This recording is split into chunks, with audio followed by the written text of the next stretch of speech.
Now that we have the base of our Spring Boot application up and ready to go, it's time to start building it out. So the first thing I'm going to do is start with my domain.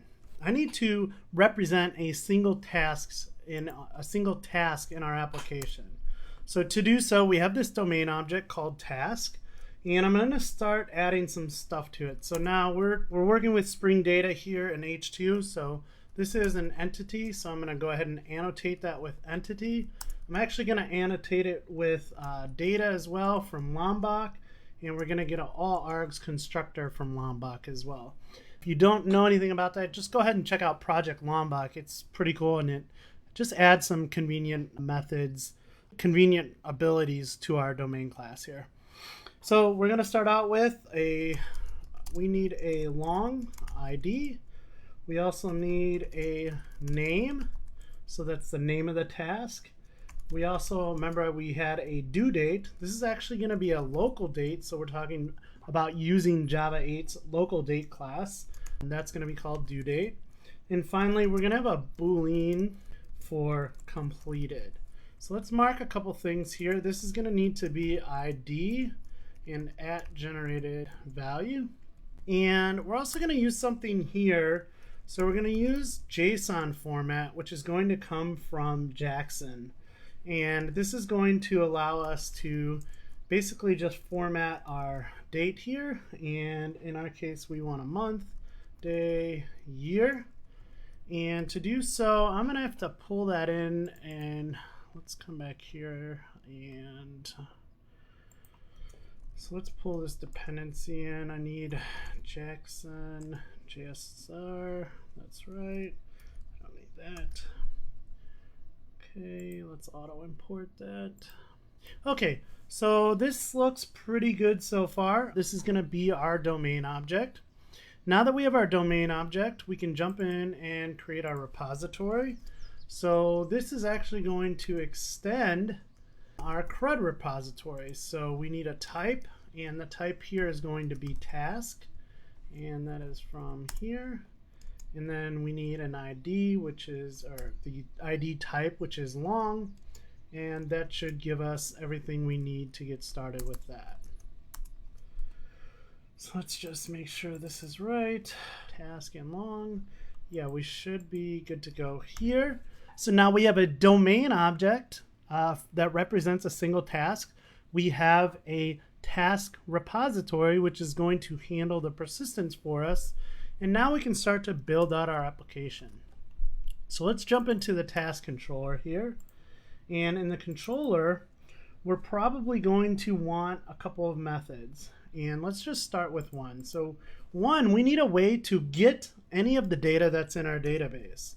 So we could use @request mapping, and then the default is get, but I'm actually going to use another annotation, get mapping. So we know this is a get mapping. And I'm going to say the value is going to be one of two things, either that or slash. And all this does is say if we went to localhost 8080, that would work, or localhost 8080 slash. So that's going to work for either. And now what we need to do is come up with public iterable. We're going to get an iterable of task, and we'll call this list tasks. And that should go ahead and get us what we need. So we're going to return null for now. So now what we need to be able to do that is we need to reach out to our repository. And to do so, we're probably going to want to jump through our service.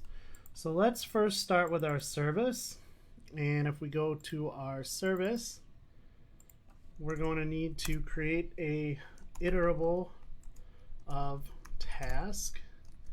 And we'll call this list. Wait, what do we call this here? List task. Let's call it list. And then in our implementation, we'll go ahead and implement methods. So now, I'm not sure why that didn't pull in.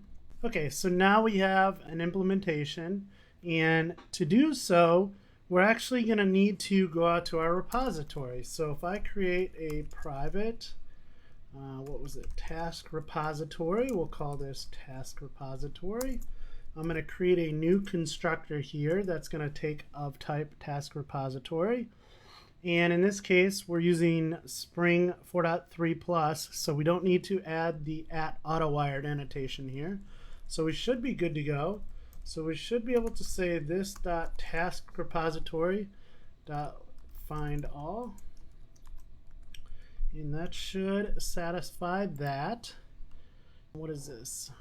Clashes with list in task service. So let's do this.